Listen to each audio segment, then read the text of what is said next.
Give me my theme music.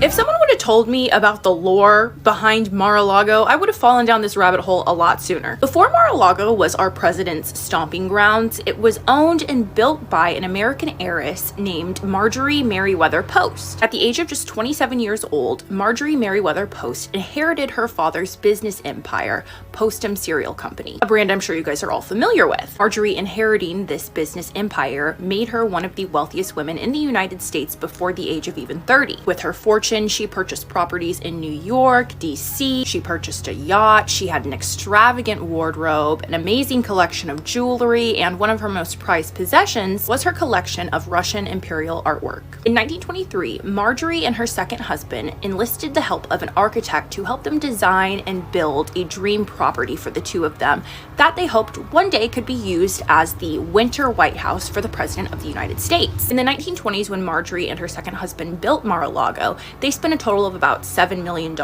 which in today's currency is about $123 million. The couple named their property Mar-a-Lago because it is Spanish for from sea to lake, as the 17-acre property has a dual view of the ocean as well as the lake. After Mar-a-Lago was built and Marjorie and her second husband moved in, the couple quickly became known for their extravagant parties that they would throw for other wealthy people and socialites. But about 8 years after Mar-a-Lago had been built, Marjorie and her second husband divorced. After their divorce, Marjorie maintained ownership of Mar-a-Lago and would quickly remarry an attorney named Joseph Davies. Shortly after Marjorie and Joseph were married, Joseph, an attorney, would be appointed to be the ambassador of the Soviet Union, causing the couple to mostly abandon Mar-a-Lago and move to Moscow. When the Second World Conflict broke out, choosing my words carefully, it was very rare for Marjorie to come back to Mar-a-Lago to visit. In fact, Mar-a-Lago in 1944 was used as a training facility for soldiers going into the ongoing conflict. Shortly before Marjorie Merriweather Post passed away in 1973, she offered up Mar-a-Lago to the United States to be used as a winter White House for the president, as she always dreamed of. President Nixon hopped on a helicopter soon after she passed away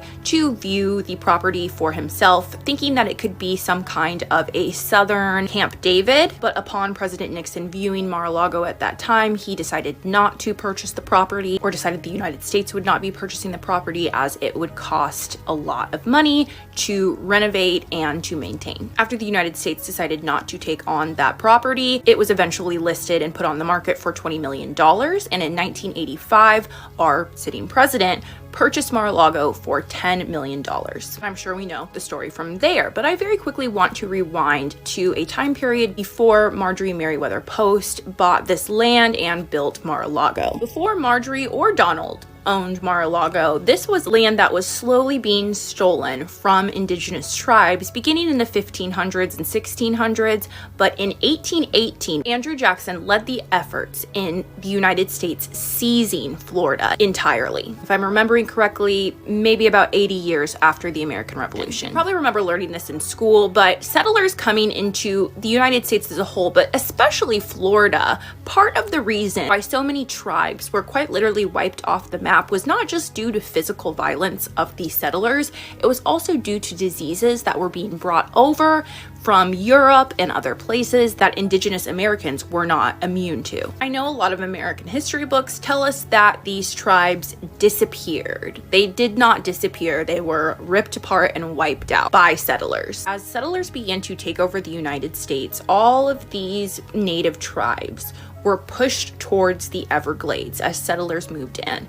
There were tribes coming down from Georgia and other southern states who had been displaced by settlers looking for refuge. This began in the 1600s, but specifically in 1818, after Andrew Jackson and the United States conquered Florida, a mass unaliving and a mass displacement of indigenous Americans happened. Those who were escaping the inherently violent settlers were moving into the Everglades. So tribes are moving upward and downward into this secluded swamp area of the Everglades since they had been displaced by settlers. Almost like they were systematically pushed into the same place so that it made extermination of indigenous people in America easier. But in 1881, 1891, a man named Hamilton Diston purchased 4 million acres of Florida from the United States government for about 25 cents per acre. That is an area of Florida that is larger than the state of Connecticut. Part of the 4 million acres that Hamilton Diston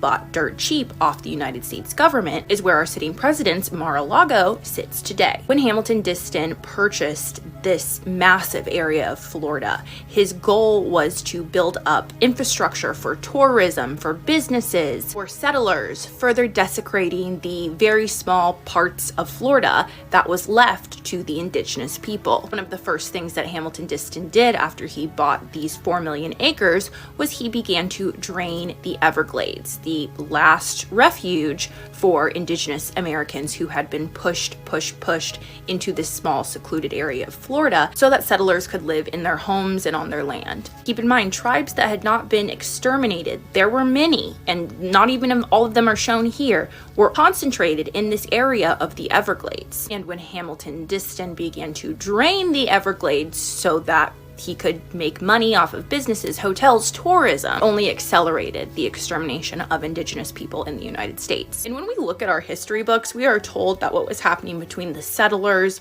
and the indigenous people was a conflict, a battle. Trying to use my words carefully. It was never that. It was just theft and ethnic cleansing. With some of the land that Hamilton Diston stole from indigenous people, not only did that land become a mass grave site, but much of it was turned into plantation and farmland where more minorities could be discriminated against and harmed. So like much of the uncomfortable American history that we should all be fully aware of, not only is all of the United States stolen land, but specifically Mar-a-Lago, a luxury oasis that our president retreats to, was once land that was owned by indigenous Americans, only for those indigenous Americans to be slaughtered for their land to make room for plantations. And then one day, a luxurious oasis for the rich and powerful. And of course, we know this is not just Mar-a-Lago. The United States has been colonized and stolen, but this land, this piece of land, has represented the long legacy of destruction and theft done by the top 1%